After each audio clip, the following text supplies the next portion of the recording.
how many cadets have been through those buildings and have very distinct memories.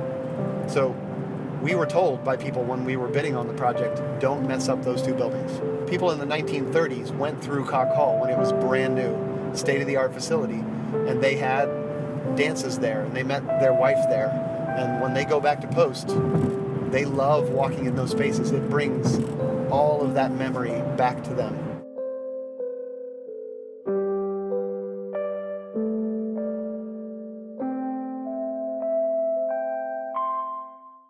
The critical charge there is to make sure that when they walk in that space, it's not just some decrepit building that used to be a great building, that it's restored to its former glory. And this is going to be a set of very formal steps lining up from the sidewalk down there. But this is the military entrance. Everything has to be lined up. The big thing about a building like that is you have to protect it. That's the first order of business is protect. The biggest challenge of a building like that, I think, is that the exterior envelope is not a modern envelope. We know so much more about building performance. You know, that building was built at a time they didn't have air conditioning, so it's built for natural ventilation.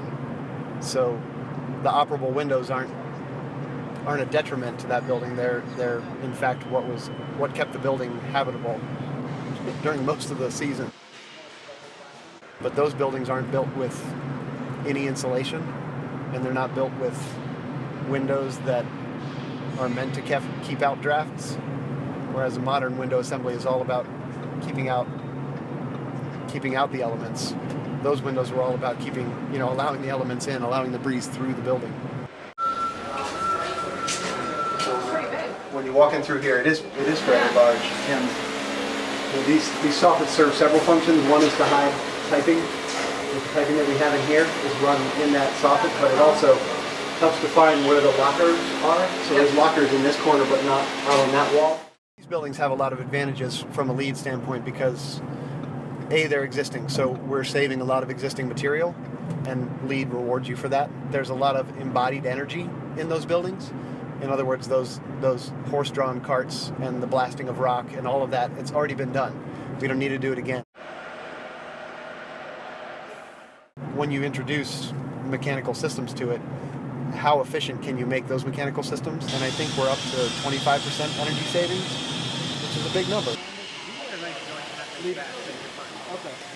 There's a bad rap for adaptive reuse out there in that it is challenging to try to get mechanical systems in a building that's that low. So if we built that building all over again, we would make it much taller, and it'd be easier to run systems, and it would be all new construction that the contractor could be, there's no surprises or anything. The great thing about VMI is that, and you saw it today, history is present in every single space.